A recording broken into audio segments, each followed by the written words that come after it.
Let's do this one real quick. Is it Tracy? Yeah. How you doing, Tracy? Okay. Do you have a question for us? I do. When we take the Bible, if you take it all the way back, All the way back I'm to talking where? about all the way back before there was time. Did you know, everyone talks about creationists and evolutionists agree on one thing? First of all, I don't agree with your premise that you can take it back to before there was time. Okay. Well, there was a singularity when they said that there was a point in time where there was nothing. That's what evolutionists said. You go back in time to a point where there was absolutely no molecules, no nothing, and all of a sudden there was a bang. No. First of all, evolution relates to biology. It only deals with what happens to life after it forms. It has nothing to do with cosmology or the universe or abiogenesis or anything like that. So evolution evolution has nothing to say on that. However, what you're saying about going back to a time when there was nothing, while we don't know exactly how the universe started, the prevalent theories don't say there wasn't anything. As a matter of fact, the first law of thermodynamics is that matter energy can't be created or destroyed. They can only change form. So that would dictate that the universe has always existed in some form. Now, can you give me a lowdown on the Big Bang Theory then? What is the Big Bang Theory in your mind? That's kind of what I was just doing. Basically, if you trace back, and the Big Bang has been confirmed, it's as much of a confirmed theory / fact as anything else you'll find. The cosmic background microwave radiation, which was predicted by the Big Bang Theory, has been measured, and it matches dot for dot.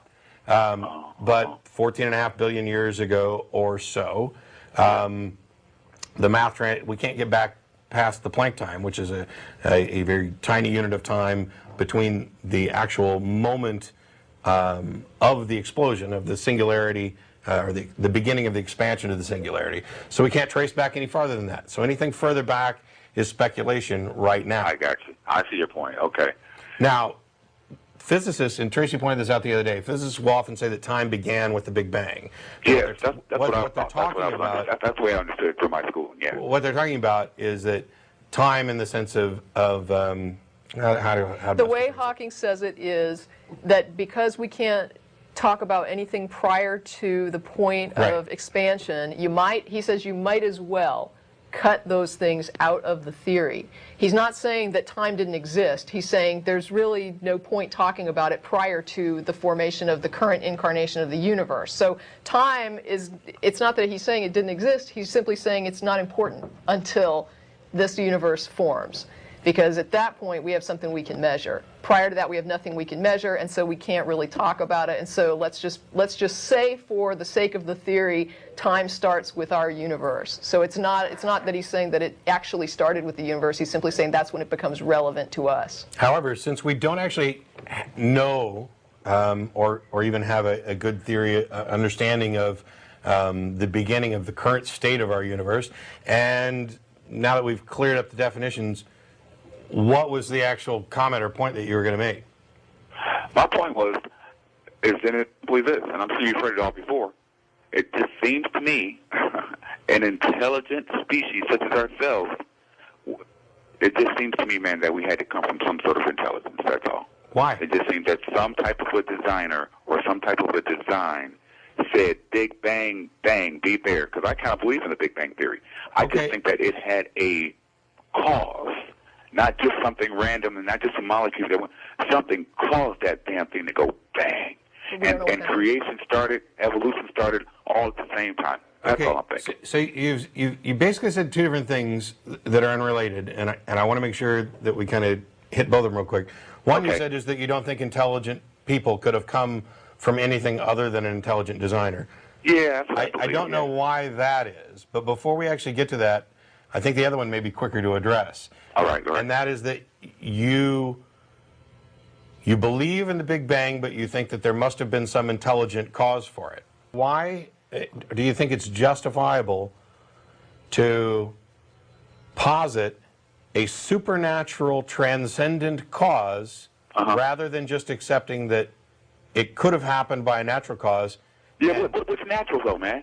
What made natural? What made nature? I just want to know the why behind the why. That's just how I'm designed. You're asking the wrong questions. You're asking all the wrong questions, and all of your questions... Well, maybe I'm talking to the wrong guy about the right questions. Maybe that's it. Well, if you'd let me finish real quick. Go ahead, buddy. Go ahead. The reason you're asking the wrong questions is because your questions presume the nature of the answer. It's like saying, why did the universe exist? That's the wrong question.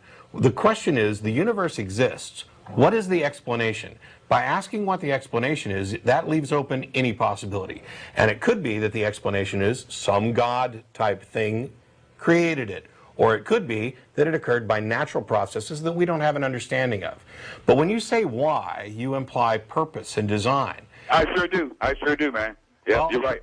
And I do that on purpose. That narrows the possibilities of the answers. It narrows the directions in which you can look for answers. So basically, you're assuming the answer and then looking for it. And when you don't find anything that's satisfying, you feel justified in presuming that your original presumption was correct. And that's not the way science works. That's not the way we learn or understand anything. And if we have no way of investigating and no way of understanding what happened prior to the Big Bang, then it's asinine to speculate about the cause, and it's incredibly asinine to make up, oh, it must have been an intelligence because that's what I'm most comfortable with. Man, you're not curious about how we got here. What do you mean? Man, come on. What do you mean? No, that's a question that the whole human race is asked. I never said I wasn't curious. Okay. I'm just saying that I'm not willing to narrow down the answer to why.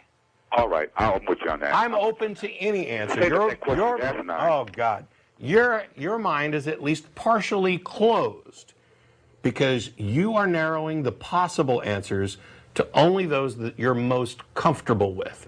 That isn't science. It's not reason. It's not logic. It's not wisdom. It's fantasy. It's comfort. You're seeking the answer that you're most comfortable with. And I'm sorry, but that's not a path to truth. I am interested in where all this comes from, but I can also accept that there may be questions that not only do we not have the answer to them now, we may never have the answer to them.